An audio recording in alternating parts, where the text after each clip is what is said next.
Diante dessa elevada queda do Ibovespa na data de hoje e também queda nas ações de Klabin, fiz um novo aporte na companhia e vou responder nesse vídeo ainda se é uma grande barganha da nossa bolsa, a Klabin, por que ela está caindo tanto nos últimos dias e qual seria o preço justo de Klabin. Então vamos ao vídeo. Salve, salve investidores! Como é que vocês estão? Sempre lembrando que antes de continuar, você clica no botãozinho vermelho de inscrever-se para ajudar esse canal, tá bom? E veja só, na presente data o Ibovespa está acumulando uma queda bem forte, acima de 2%, sendo que o mercado lá fora não está caindo tanto. Então por que a nossa bolsa está caindo mais do que lá nos Estados Unidos? Primeiro ponto é o fato de que o petróleo teve uma queda forte na data de hoje e isso faz com que as ações de Petrobras caiam muito, caindo 4% hoje, e isso puxa o Ibovespa. Veja que ações de varejo caíram bastante também, a própria Oi aqui, e por que isso está acontecendo além da queda no preço do barril de petróleo. O principal motivo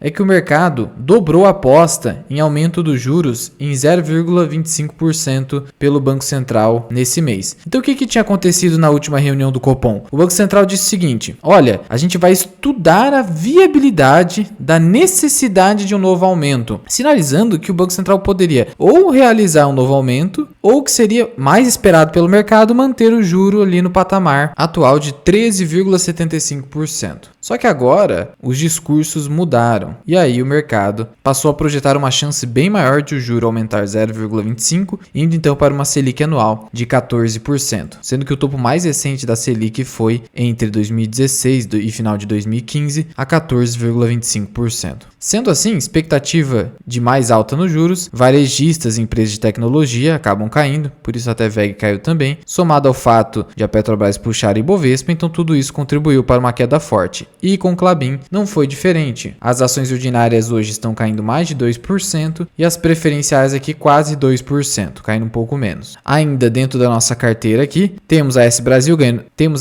caindo um pouquinho, 0,10%, a Alupar caindo 1%, Banco do Brasil caindo forte, mais de 5%, abrindo possível janela aí de oportunidade para algumas pessoas que queiram se posicionar no banco abaixo dos R$40, não é recomendação. Bradescão caindo 1%, Bradespar caindo 2,4%, junto com a Vale, né, caindo. Banrisul caindo 1,7%, Cielo caindo bastante, 5%, Semig caindo 2%, Cogna caindo 1,5%, Copel caindo 2%, Copasa 3,75%, IRB subindo 0,83%. Então você percebe que o dia é maluco quando o IRB sobe e o mercado cai. Itaúsa caindo 1,8%, Klabin eu já falei para vocês, mais de 2%, Petrobras 4%, como eu falei para vocês, Irani quase 2%, Indústrias Home caindo bem pouquinho, Santander caindo quase 2%, isso para as ações ordinárias, as preferenciais caindo quase nada, Sanepar caindo um pouquinho, Taesa caindo 0,4%, e aí você percebe que, olha, o mercado está caindo tanto e Taesa não está caindo nada, isso acaba sendo um sinal de oportunidade. É só um sinal, tá? Não é certeza de nada, no mercado não há certeza de nada. Mas se o pessoal não está vendendo Taesa, que é uma ação de investimento, e que o mercado fica dizendo que está cara, isso significa o quê? Que se as outras ações estão caindo muito, pode ser uma oportunidade, porque não se justifica uma queda tão forte. Transição Paulista caindo um pouquinho e os Minas caindo quase 3%.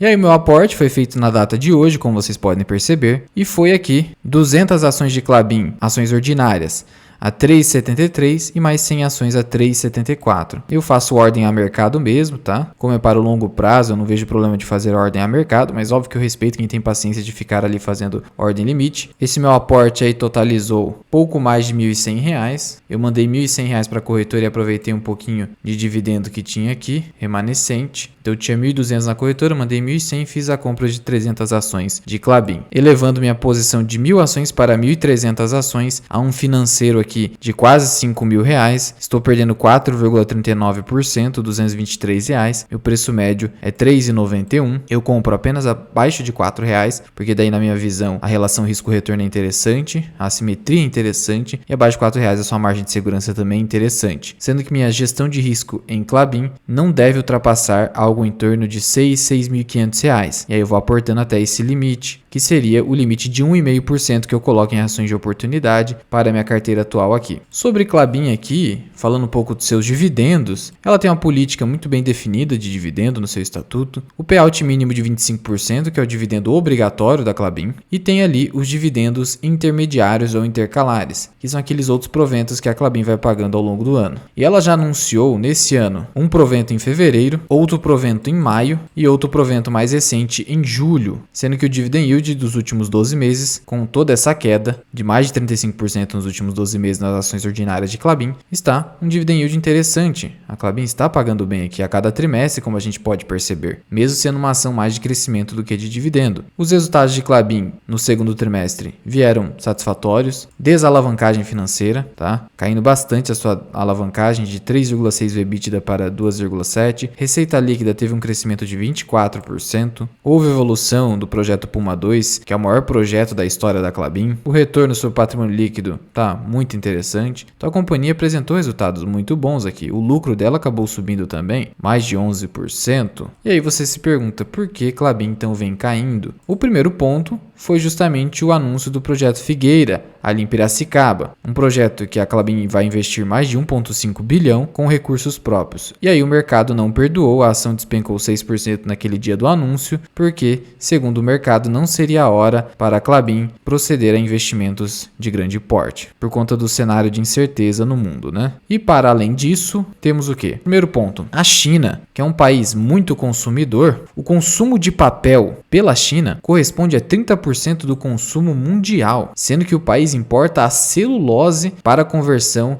em embalagens, sendo que a Klabin exporta celulose. Parte da receita é celulose na Klabin e outra parte é o próprio papelão do lado. Dessa forma, os resultados de Klabin dependem em parte da demanda chinesa, da importação chinesa, assim como acontece com as empresas ali que produzem aço, né? Como por exemplo uma Uzi Minas. Então são empresas mais cíclicas e que dependem em grande parte da China. E aí, o que se especula no mercado é o seguinte: os preços da celulose e do papel estão no topo, há um excesso de oferta, a China estaria esfriando a sua demanda por papel ou celulose, principalmente celulose. Então o que o mercado tem dito? E isso está gerando mais queda nas ações de Klabin, que só no último mês acumulam quase 10% de queda. Os analistas estão prevendo o seguinte, que há, em relação a papel e celulose, mais indicativos que apontam para uma eminente, na verdade é iminente, está escrito errado aqui, queda nos preços, enquanto no setor de aço e minério de ferro ainda param algumas dúvidas, etc. Fatores como diminuição da atividade econômica na Europa, que passa por uma grave crise, o conflito na Rússia e um crescimento tímido na China no consumo de papel e celulose colocam esse setor sob pressão. E haveria ali uma expectativa de excesso de oferta na produção da celulose nos próximos meses, sendo que o Bradesco BBI avalia excesso de oferta de celulose de cerca de 1,51 milhão de toneladas no ano de 2023. E aí o mercado já está se antecipando, porque o mercado é feito de antecipação, de previsões. Caso a previsão não se concretize, tanto para cima quanto para baixo, aí o mercado vem com essa surpresa e a ação dispara ou não dispara. Então, por exemplo, o mercado espera um excesso de oferta de 1,1 milhão de toneladas. Beleza, então as ações caem antes que isso aconteça ali no ano de 2023. Caso no ano de 2023 esse cenário não se concretize, o que acontece com as ações como Klabin, por exemplo, e Suzano também? Elas vão acabar subindo, porque a expectativa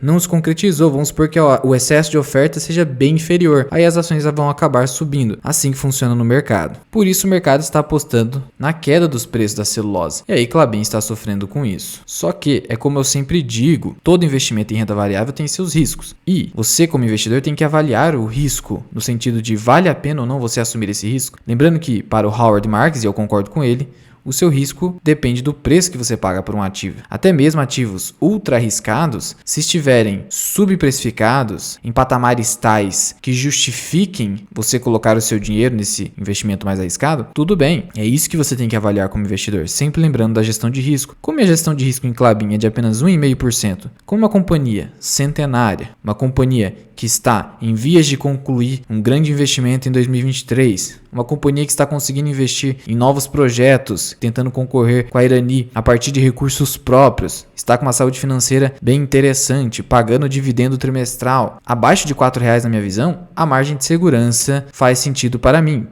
obviamente. Sendo que hoje a companhia negocia 5 vezes lucro, isso é muito abaixo da sua média histórica. Ela ainda está mantendo uma margem líquida interessante, subiu bastante nos últimos anos. A companhia tem crescido receita, como eu falei para vocês, cresce o seu lucro também. Mesmo sendo uma companhia de crescimento lento, está crescendo. Nos últimos 2 anos, voltando até para 2018, os dividendos de Klabin também estão crescendo. E ela cada vez mais diminuirá sua alavancagem com a eventual conclusão no ano que vem do projeto Puma II, a linha Ortigueira. Embora a plataforma AGF+, não preveja um preço teto aqui para a Klabin e nem uma projeção de dividendo por ação, é possível, pelo método Graham, traçar um preço justo aqui para a Klabin. E aí o que você faz? Você pega o índice Graham de 22,5, multiplica pelo lucro por ação de Klabin, que é o LPA, 0,70, e multiplica pelo valor patrimonial de cada ação de Klabin, que está em 1,42. Aqui falando das ações ordinárias, que são aquelas que eu possuo em carteira. E aí você aplica a raiz quadrada. Isso dá um preço justo de 4,72. Então até R$4 você tem uma margem de segurança, isso na minha visão. Por que até R$4 e não até 4,72? Porque aqui esses 4,72 se referem a um preço justo no cenário hoje, atual. Mas o cenário pode piorar, como o mercado ali está tentando prever para o ano de 2023. Então você sempre precisa aí de uma margem de segurança com bastante folga, porque você pode estar errado. Sempre parta do pressuposto que você pode estar errado. Isso é bom senso nos investimentos. Se até mesmo o Barsi erra ali no timing de entrada em algumas empresas, o recente caso mais emblemático foi o IRB, imagine nós aí que somos, todos nós aqui, meros sardinhas aí do mercado, né? Ah, Luan, por que você tem ordinárias e não preferenciais? E até mesmo units? Primeiro ponto, a unit, aqui no caso da Klabin, ela é uma cesta, uma composição de 4 preferenciais e uma ordinária. É obviamente o ativo que detém maior liquidez, tá? Então se você está pensando puramente em liquidez, você precisa ir para a classe Unity, que é a KLBN 11. Todas as classes possuem 100% de tag along, então em quesito governança é satisfatória em Klabin. A liquidez entre ordinárias e preferenciais há uma grande diferença, então a preferencial detém muito mais liquidez. Só que a Unity, ela não é propriamente dita uma ação, ela é um certificado de ação. Ela representa uma cesta de ações. Então, como ela não te dá aqui, exceto liquidez, uma grande vantagem que justifique a compra da Unity, exceto se você não estiver só preocupado com liquidez, eu prefiro optar pelas ações efetivamente. E entre ordinária e preferencial, verifica-se aqui que elas estão em preços muito próximos. E aí, por isso, eu sempre dou preferência às ordinárias, já que a família Klabin detém ordinárias e eles não vão tomar decisões contra si, e quando eu digo contra si, estou me referindo às ações ordinárias, em assembleias. O pessoal do conselho deles não vão ali tomar decisões que possam prejudicar os acionistas que detêm as ordinárias, então isso é uma proteção a mais. Eu só troco essa proteção a mais quando as preferenciais ou até mesmo as units produzem alguma vantagem que justifique isso, seja de preço, seja de vantagem prevista no estatuto. E para encerrar, muita gente aí tem dúvidas se Irani ou Klabin está mais barata. No caso de PL, hoje, por conta da subida de Irani que teve aí no mercado, a Klabin está com PL mais descontado, mas algo muito próximo. O PVP ainda vai para Irani, mas também não está muito distante de Klabin. Dividend Yield também há uma proximidade hoje. As margens muito próximas também. Em relação ao endividamento, a gente percebe aí que a alavancagem financeira da Klabin é algo em torno de 2,7 vezes o EBITDA, como a gente viu. Já o de Irani está aí ali 1 vez o EBITDA, com o recente anúncio de debêntures ali, pode chegar a um pico de alavancagem de 2 vezes o EBITDA. Então, endividamento, a Irani está muito mais adequada. O ROI das duas é muito próximo também, crescimento também, mas eu acredito que o potencial de crescimento maior é da Irani aqui, tá? De qualquer forma, hoje Klabin está um pouquinho mais descontado em relação a preço-lucro, mas é uma diferença muito pequena. Ah, Luan, então por que você não comprou a Irani também? Porque a Irani está acima do meu preço médio. Eu já fiz algumas aquisições acima do meu preço médio, vou esperar a eventual queda aqui para adquirir Irani. Então, como eu trouxe nesse vídeo, porque a empresa está caindo tanto, principalmente pela expectativa de queda nos preços do papel celulose, queda na demanda da China, e o preço justo seria algo em torno de 4,70 pelo método Graham, mas eu compro só até R$4 as ações ordinárias. E sim, a empresa hoje está barata, tá? Considerando que muitas ações acabaram subindo no Ibovespa, Klabin para mim acaba sendo uma oportunidade. Não é recomendação. Mas já vai deixando aqui nos comentários, você investe em Klabin ou é só uma ação que está no seu radar? Conta aqui para mim da Mirai. Muito obrigado por ter ficado comigo até aqui. Eu sou o Luan, que é o canal Mirai Investing. Até o próximo vídeo. Fui!